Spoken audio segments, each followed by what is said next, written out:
Las misericordias de Dios se renuevan cada mañana. Su voluntad es buena, agradable y perfecta.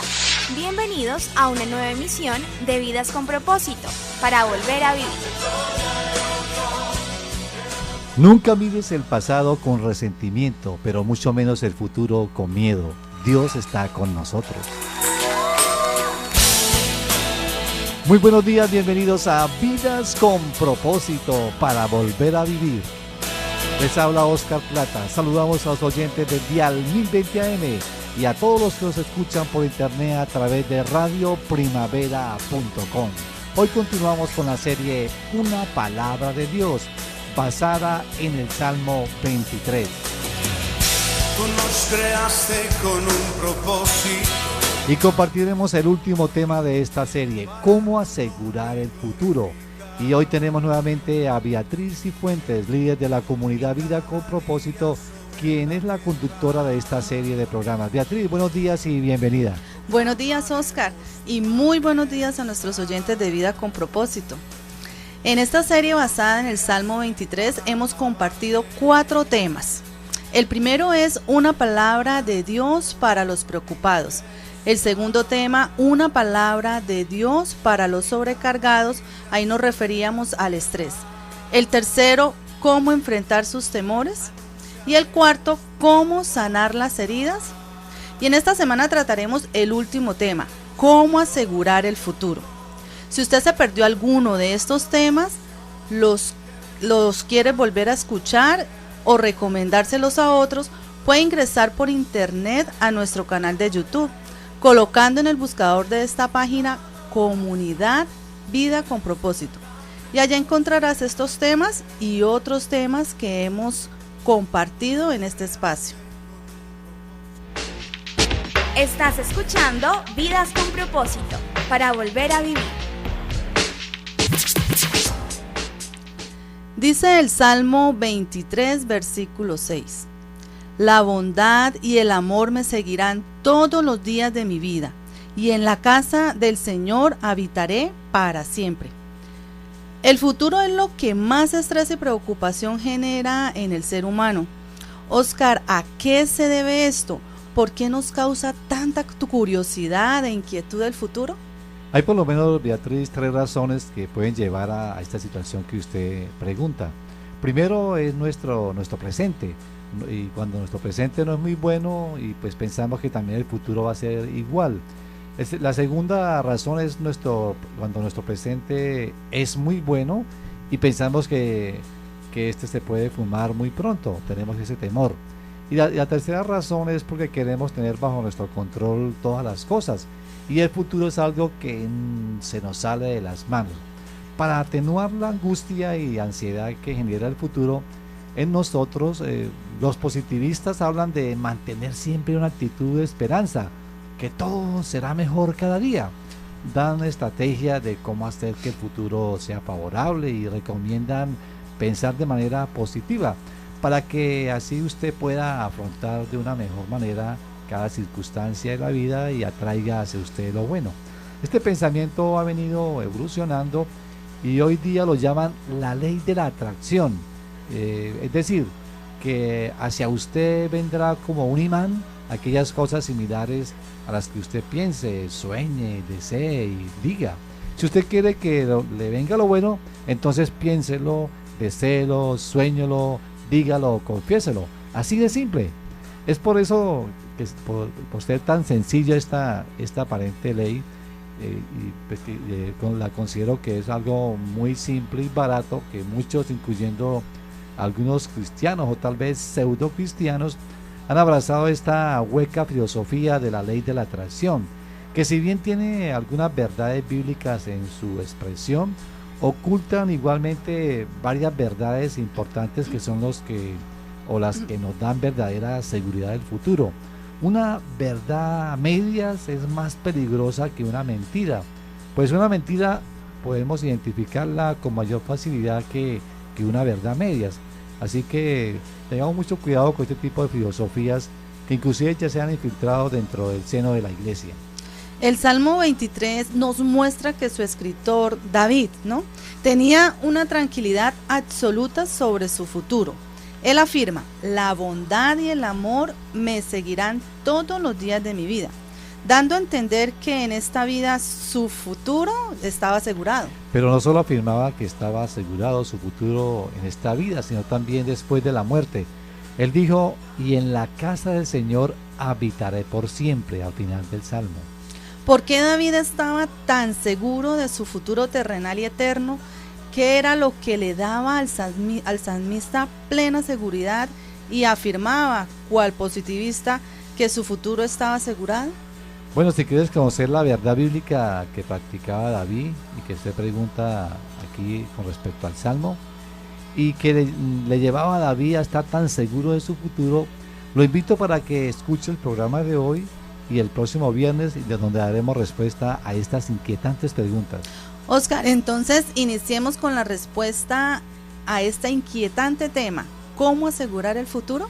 Bueno, si usted toma puntos, te apreciado oyente, le invito a que escriba el primer principio o primer aspecto para uno asegurar su futuro. Primero, comience aceptando a Jesús como su pastor, comience reconociendo a Jesús como su pastor. Dice Marcos 6:34, y salió Jesús y vio una gran multitud, y tuvo compasión de ellos porque eran como ovejas que no tenían pastor, y comenzó a enseñarles muchas cosas. Todas las cosas hermosas que menciona David en el Salmo 23, que nada le falta, que aunque vaya por valles tenebrosos no tiene temor de peligro alguno, que la bondad y el amor lo seguirán todos los días de su vida y otras cosas más, tiene solo un fundamento y está en el inicio del Salmo. Dice el Salmo que Dios es su pastor. Él expresa, el Señor es mi pastor. Todas las cosas positivas que menciona David las cree no porque tenga un ejercicio mental de pensar que así serán, sino que se basan en que Dios es su pastor. Es decir, que es Dios quien dirige su vida. Cuando Jesús vino por primera vez a la tierra, se autoproclamó como el buen pastor. Él dijo en Juan 10:14, yo soy el buen pastor, conozco a mis ovejas y ellas me conocen a mí. ¿Por qué Jesús se autoproclamó como el buen pastor? Interesante pregunta, Beatriz. El título del buen pastor era para los judíos un título exclusivo de Dios y lo fundamentaban precisamente en el Salmo que estamos estudiando, el Salmo 23. Era tan difícil de aceptar estas palabras de Jesús por los judíos de la época que ocasionaron una gran polémica. Miren cómo dice el versículo 19 y 20 de acá de Juan, entre Juan capítulo 10. De nuevo las palabras de Jesús fueron motivo de disensión entre los judíos. Muchos de ellos decían, está endemoniado y loco de remate, ¿para qué hacerle caso? Pero Jesús no estaba ni loco ni endemoniado, estaba revelando una gran verdad y que él mismo era ese pastor del Salmo 23 en el que confiaba el rey David. Apreciado oyente, tenga muy claro esto, Jesús no inicia su existencia con la Virgen María, Jesús ya existía desde el principio junto con el Padre y el mundo es creado por medio de Jesús y también para él mismo. Escuchen con atención cómo describe el apóstol Juan a Jesús, quien estuvo muy cerca de él. El apóstol Juan estuvo muy cerca de Jesús y era llamado el apóstol amado. Juan capítulo 1, voy a leer algunos versículos del capítulo 1 que están entre el versículo 1 y el versículo 12. Dice así, en el principio ya existía el verbo y el verbo estaba con Dios y el verbo era Dios. Él estaba con Dios en el principio, por medio de él todas las cosas fueron creadas, sin él nada de lo creado llegó a existir. En él estaba la vida y la vida era la luz de la humanidad. El que era la luz ya estaba en el mundo y el mundo fue creado por medio de él, pero el mundo no lo reconoció. Vino a lo que era suyo, pero los suyos no lo recibieron. Mas a cuantos lo recibieron, a los que creen en su nombre, les dio el derecho de ser hijos de Dios. Aquí Jesús estaba afirmando que él mismo era Dios. Jesús no cambia. Él es el mismo ayer, hoy y por los siglos de los siglos. Esta es una verdad que aplica para todas las épocas, no solo desde hace 2000 años para acá. Jesús era ese pastor al cual David reconocía como su pastor. Pero ¿por qué David llama a ese pastor Dios? Dice el versículo 1 del Salmo 23, el Señor es mi pastor. Y en la versión Reina Valera dice, Jehová es mi pastor. La palabra en hebreo que se ha traducido en la NBI como Señor es el nombre de Dios en hebreo, el cual está conformado por 4 letras consonantes que no conocemos hoy su pronunciación exacta. Los judíos le agregaban unas vocales para poder pronunciarla.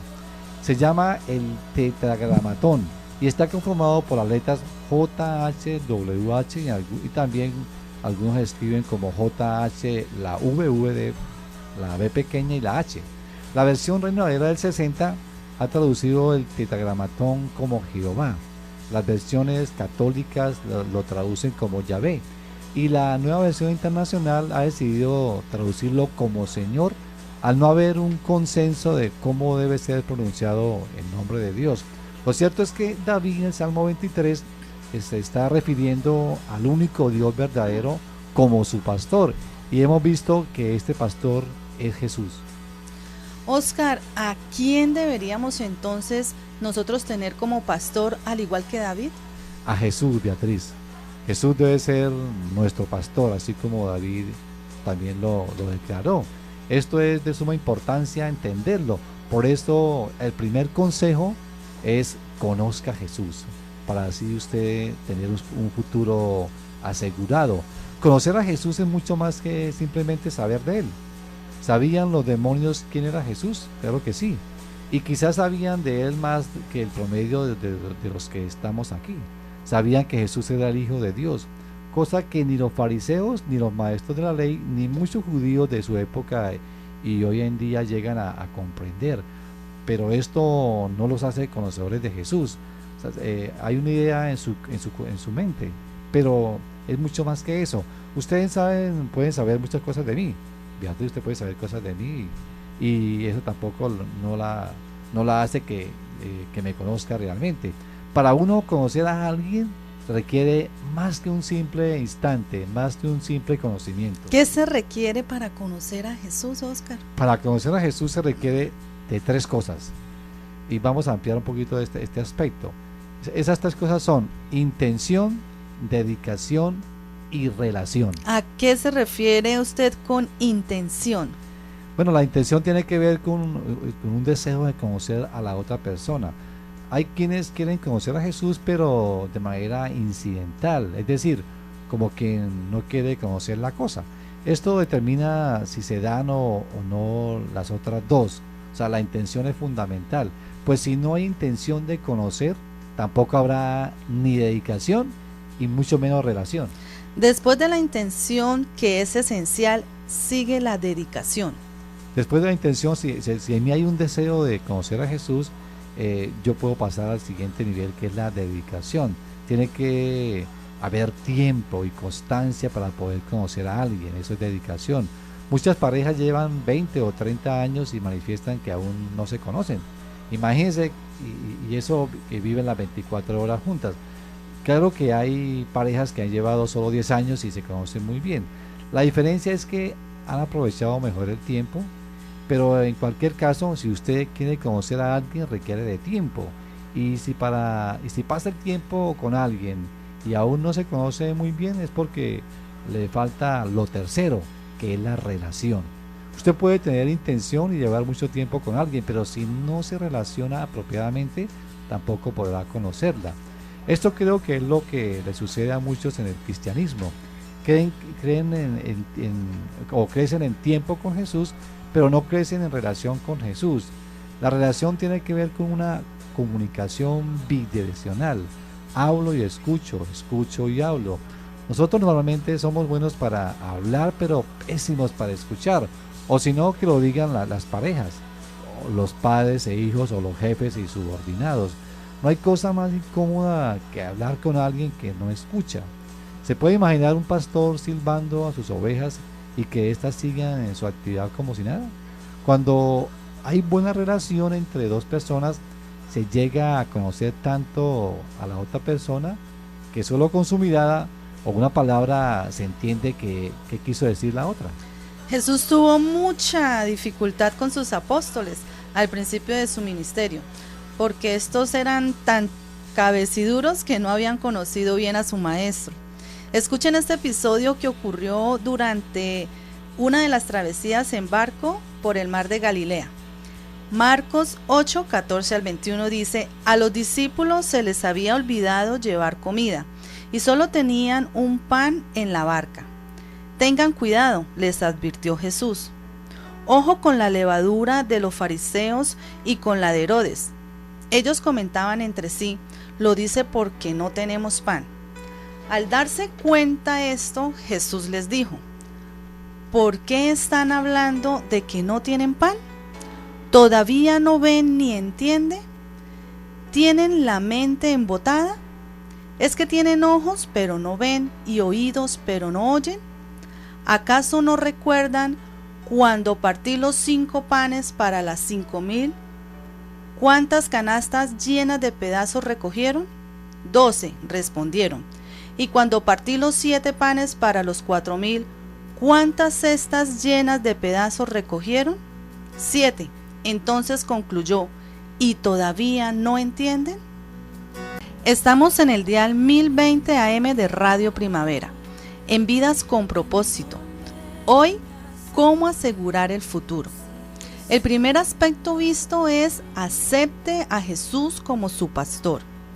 Y para esto se requiere tener la intención, la dedicación y establecer una relación con Él para conocerle y así sea su pastor. Por esto, si usted quiere conocer a Jesús para que Él sea su pastor, hay un consejo sinónimo que reúne las 3 cosas que debemos hacer para conocerlo, es decir, reúne la intención, la dedicación y la relación. Esto está reunido en uno solo, que es este consejo: siga a Jesús. ¿Puede alguien seguir a Jesús o decir que Jesús es mi pastor? Si no lo sigue, pues es absurdo, ¿verdad? Sin embargo, no son pocos los que dicen que Jesús es su pastor sin seguirlo, solo para aspirar a obtener los beneficios del Salmo 23. Creen que recitando el Salmo 23 obtendrán sus beneficios. Lo mismo sucede con el Salmo 91. Muchos creen que recitando los salmos que prometen bendición obtendrán estas bendiciones, pero no se detienen a analizar los requisitos del Salmo para que estas bendiciones se hagan realidad. No estoy en contra de memorizar la palabra de Dios y proclamarla para fortalecer nuestra fe. De hecho, lo hago y lo recomiendo. E incluso hay versículos de la Biblia que declaro permanentemente para bendición, porque así está escrito. Lo que estoy diciendo es que muchas promesas de bendición en la Biblia requieren algo más que memorizar y pronunciar, algo más que tener la Biblia abierta en determinado salmo. Se requiere practicar las condiciones establecidas allí. Las expresiones de confianza en Dios de David en el Salmo 23, ¿por qué motivos son? ¿En qué se fundamentan? Buena pregunta, Beatriz. La causa que David menciona, por la cual él está seguro de que nada le falta, que aunque vaya por valle de tenebroso no tiene temor de peligro alguno, que la bondad y el amor lo seguirán todos los días de su vida y muchas otras cosas, es porque Dios es su pastor. Eso hace la diferencia en la vida de cualquier persona. No es porque lo declare, ni porque lo piense, ni lo desee. Es porque Dios es su pastor. Y para que alguien diga que Dios es su pastor, es porque se considera una oveja que sigue a ese pastor. Oscar, ¿qué hace una oveja que sigue a su pastor? Una oveja que sigue a un pastor, como lo hemos visto anteriormente en los programas de esta serie, la oveja lo escucha. La oveja conoce la voz de su pastor. Lo primero que necesita una oveja para seguir a su pastor es discernir su voz, es decir, conocer su voz, porque si no, termina siguiendo a cualquiera que le sirve o le hable. Para hacer que una oveja nueva identifique su voz, el pastor mete a la ovejita desde muy joven con una manada que ya identifica su voz. La ovejita empieza entonces a identificar y a conocer las instrucciones del pastor, observando lo que hacen las demás ovejas.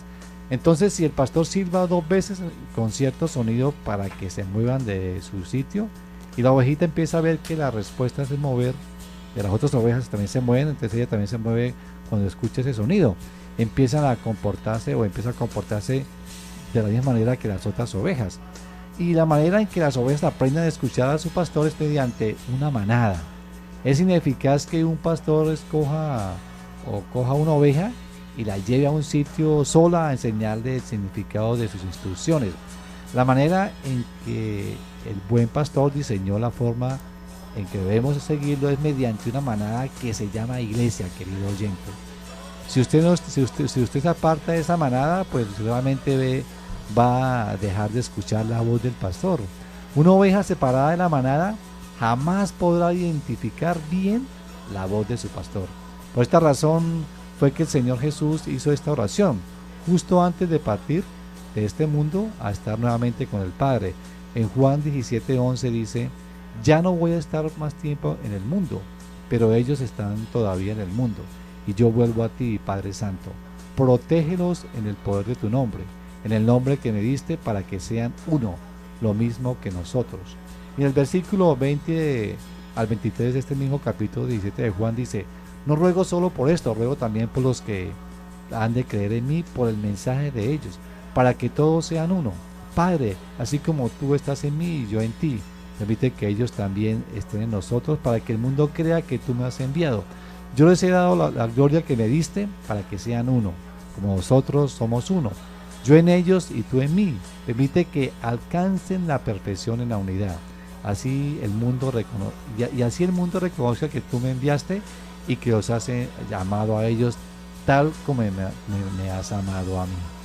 ¿Cuáles son los silbidos y palabras que pronuncia el buen pastor para que sus ovejas lo identifiquen y no se extravíen o sean presa de los lobos? Él mismo dejó registrados en la Biblia este aspecto que usted pregunta, Beatriz. La iglesia y la Biblia son dos faros que nos ayudan a seguir a Jesús. La iglesia como fundamento de la verdad y la Biblia como la verdad misma. Estos dos testigos nos ayudan a identificar el buen pastor, porque falsos pastores que buscan o quieren adueñarse del rebaño y eso actualmente hay por montones. El mismo Pablo advirtió a los ancianos de la iglesia de Éfeso sobre este peligro. En Hechos 20:28 dice: tengan cuidado de sí mismos y de todo el rebaño sobre el cual el Espíritu Santo los ha puesto como obispos para pastorear la iglesia de Dios que él adquirió con su propia sangre. Sé que después de mi partida entrarán en medio de ustedes lobos feroces que procurarán acabar con el rebaño. Aún entre ustedes mismos se levantarán algunos que enseñarán falsedades para arrastrar a los discípulos que los sigan. Hay que estar seguros de estar siguiendo a Jesús y no a ningún otro. La Biblia dice que el diablo se disfraza como ángel de luz, y como el buen pastor él nos está buscando a nosotros, hay que tener mucho cuidado. Si toda la iglesia se mantiene en constante unidad y estudiando la Biblia con disciplina, les aseguro que difícilmente Satanás y los secuaces podrán infiltrarse. Estás escuchando Vidas con Propósito, para volver a vivir. ¿Qué hace una oveja que sigue a su pastor? ¿Qué hace una oveja que sigue a su pastor? Sí. Primero lo escucha, identifica su voz y sus palabras. ¿Esto, Oscar, es suficiente para seguir a Jesús como nuestro buen pastor?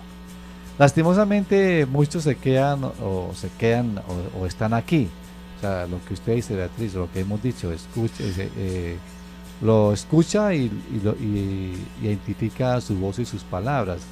Pero si usted solo se limita a esto, a escuchar al pastor, esto es muy peligroso. Así dice Santiago 1:22. No se contenten solo con escuchar la palabra, pues así se engañan ustedes mismos. Llévenla a la práctica. El que escucha la palabra pero no la pone en práctica es como el que se mira al rostro en un espejo y después de mirarse se va y se olvida enseguida de cómo es.